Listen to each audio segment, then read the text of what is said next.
Jadi kita itu mesti tahu persis bahwa Allah yang kita sembah, yang kita layani itu benar-benar peduli dengan kita, peduli dengan orang Israel. Ketika Allah peduli dengan orang Israel, dan kita ini adalah orang-orang Israel yang dicangkokkan, kita adalah orang Israel rohani, dan kita ini percaya dan yakin kalau Tuhan pernah melakukan hal yang sama di masa yang lalu, Tuhan akan melakukan hal yang sama juga di masa yang akan datang.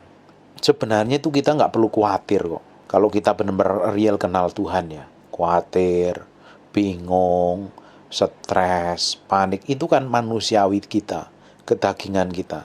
Kenapa kita panik, kita stres, kita khawatir, itu karena kecenderungan kita dikontrol dan dikendalikan apa yang kita lihat, apa yang kita pikir, apa yang kita rasa. Karena apa yang kita lihat, apa yang kita dengar, apa yang kita pikir, apa yang kita rasa ini seringkali, dan memang bukan seringkali, memang segala sesuatunya itu banyaknya tidak sesuai dengan apa yang Tuhan mau. Nah, kita harus diselaraskan ini, apa yang kita pikir, apa yang kita rasa, apa yang kita mau itu seperti apa yang Tuhan mau. Makanya di Filipi 4 ayat 8, jadi akhirnya pikirkanlah yang baik, sedap dengar, patut dipuji, disebut dibajikan. Nah, kita itu suruh menahan pikiran, menaklukkannya kepada Kristus. Pusatnya itu kepada jalan-jalan Tuhan. Nah, memang kadang diizinkan hal buruk, hal jelek, hal yang susah dimengerti, kejadian-kejadian yang itu tidak enak, itu memang diizinkan Tuhan sebagai proses peremukan, melatih kita itu bergantungnya kepada Tuhan, bukan bergantung kepada apa yang kita miliki atau keadaan. Makanya Bapak Ibu, kalau Bapak Ibu nih ngadepin masalah buruk nih, sama siapapun, hubungan yang buruk dengan siapapun loh, mau dengan gembalamu, mau dengan ibu gembalamu, mau dengan sama jemaat, mau sama bosmu, sama suamimu, sama istrimu, kalau berselisih paham atau menghadapi hal buruk, Tuhan sebenarnya sedang berurusan dengan hati kamu. Tuhan sedang berurusan dengan hati saya. Karena dalam setiap kejadian yang terjadi dalam hidup kita itu diizinkan Tuhan. Tujuannya untuk ngapain? Memproses hati kita, meremukkan, mencabut hal yang buruk, supaya kita ini didapati menjadi orang-orang yang berkenan di hadapan Tuhan. Nah, kita itu harus kenal Tuhan itu sampai kedalaman, dalam dimensi yang dalam dengan Tuhan.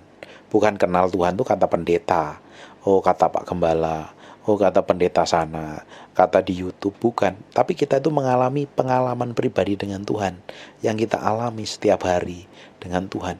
Itu yang membuat kita tuh yakin dan percaya. Bener loh, bener. Saya tahu persis, dalam keadaan buruk pun saya tahu persis, di ujungnya Tuhan pasti bikin breakthrough dan mujizat. Orang kalau kenal Tuhan tuh seperti itu. Bapak Ibu bisa bayangin gak kejadiannya Sadrak, Mesak, dan Abednego ketika disuruh nyembah patung itu tidak mau. Kalau kejadian itu terjadi hari ini, terjadi sama Bapak Ibu, tiba-tiba dipaksa, diancam, kalau kamu nggak mau nyembah patung ini, kamu akan tak masuk, tak penggal kepalamu loh. Bapak Ibu lakukan apa? Apa mungkin ngomong begini, apa kompromi begini? Ya udahlah, kita nggak nyembah, yang penting hati kita kan nyembahnya Yesus. Ya nggak apa-apalah, kita kompromi saja, yang penting nyawa kita diselamatkan. Kalau nyawa kita diselamatkan, kita kan bisa melayani Tuhan, kan kita bisa bertobat. Tapi tahu nggak Bapak Ibu, apa yang dilakukan Sadrak, Mesak, dan Abednego ketika diancam? Kalau nggak nyembah patung ini, aku akan masukkan kamu ke dalam dapur perapian yang menyala-nyala itu. Itu dapur perapiannya bukan dapur perapian waktu Bapak Ibu bakar ikan kerapu yang di rumahnya Pak Gembala itu loh, bukan. Atau bikin api unggun, bukan. Itu yang nganterin Sadrak, Mesak, dan Abednego itu, yang masukin itu mati loh kesambar apinya karena terlalu panasnya luar biasa. Bayangin, kalau kejadian itu benar-benar terjadi sampai hari ini, apakah Bapak Ibu, keputusan apa yang Bapak Ibu ambil? Kompromi atau benar-benar berserah kepada Tuhan kalau kejadiannya terjadi? Nah, nyatanya kejadiannya Sadrak, Mesak, Abednego ini orang top, orang hebat. Dia adalah orang-orang yang dikasih Tuhan dan diselamatkan Tuhan dan ujungnya. Nah, kalau Tuhan aja lakukan sama Sadrak, Mesak, dan Abednego sampai ditolong dari dapur perapian karena hatinya tulus menyembah Tuhan, Bayangin Bapak Ibu yang hari ini ada Roh Kudus, memberikan hidupnya kepada Tuhan, sungguh-sungguh melayani Tuhan, menyembah Tuhan. Tuhan bela nggak? Tuhan pasti bela. Yang jadi masalahnya kan pikiran kita yang berbeda. Karena pikiran kita ini selalu bertentangan dengan Tuhan. Pikiran kita tuh melihat kenyataan yang hari ini kelihatan. Tapi yang harusnya kita lihat itu adalah janji Tuhan, bukan realita. Yang kata memang realita itu di depan mata kita, tapi yang kita harus lihat, yang harus kita pegang adalah janji Tuhan. Kebenaran, itu yang kita pegang. Ketika kita lagi khawatir, lagi menghadapi masalah, kita tuh pegangnya kebenaran, firman Tuhan. Makanya perlu baca firman. Kalau nggak pernah baca, mau dapat rema dari apa?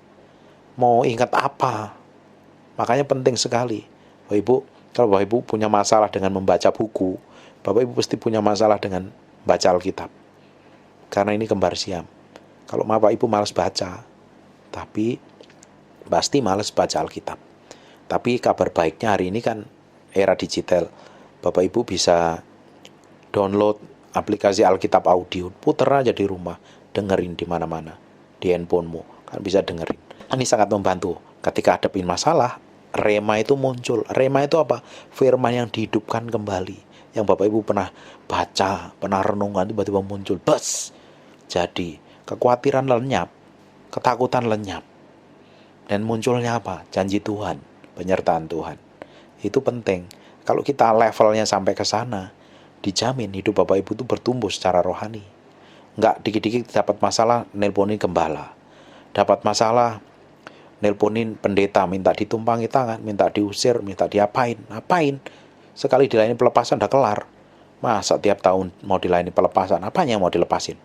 Ikat pinggang yang mau dilepasin. Sekali kita hidup di dalam Tuhan, kita tuh bertumbuh setiap hari, bertumbuh